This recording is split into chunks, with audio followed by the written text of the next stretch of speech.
Welcome to paradise, where all your greatest dreams will come true among the stars.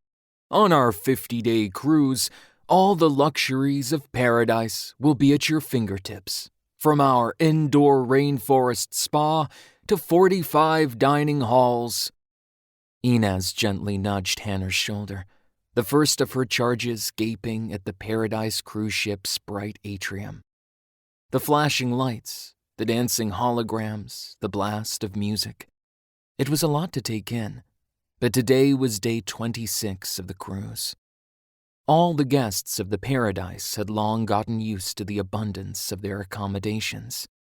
Hannah snapped her jaw shut, but her dark eyes remained wide. It's like Las Vegas on a spaceship. My family drove through it once on a trip to the Grand Canyon. Her face shuddered. It was the last trip I went on before my abduction. Maybe someday you can see it again. Inez matched her pace to the young starmaids. Behind the two of them, Rana and Astro followed, both 1,000 times more successful at keeping their emotions off their faces. Neither were Earthlings.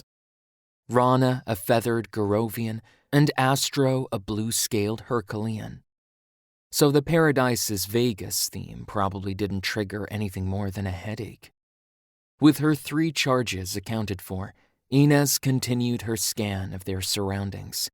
In 24 hours, they would be out of Solarian space, but until then, she kept a watchful eye.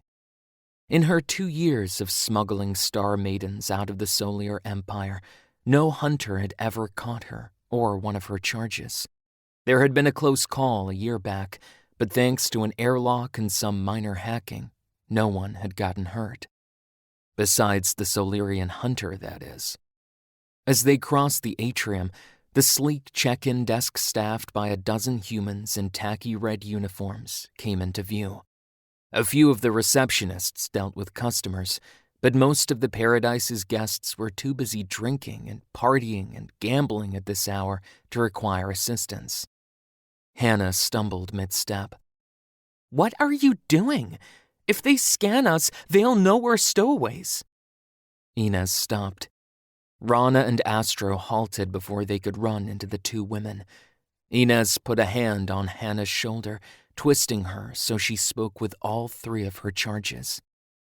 Hannah, I know you don't know me, but the Star Network vouched for me, did they not? I was once like you, fleeing for my life. I was terrified. I didn't trust anyone. I get that, but I've done this 100 times. Since I escaped, I have dedicated my life to rescuing my brothers and sisters. I won't let you down. But... Astro put a scaled hand on Hannah's shoulder and said in his deep, rumbling voice, "Everyone on this ship thinks we're flying through uninhabited space, sister. They will believe whatever lie Sister Inez tells them. To them, there is no alternative."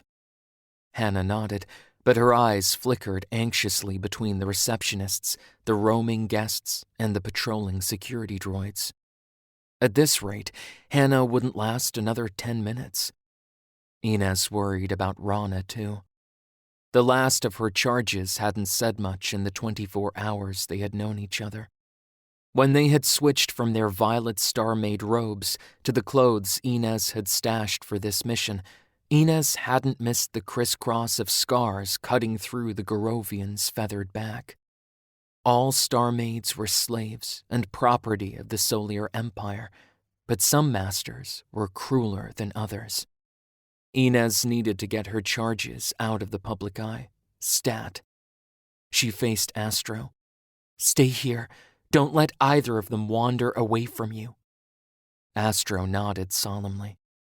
Inez spun on her boots and strutted for the concierge desk, but she didn't walk in a straight line.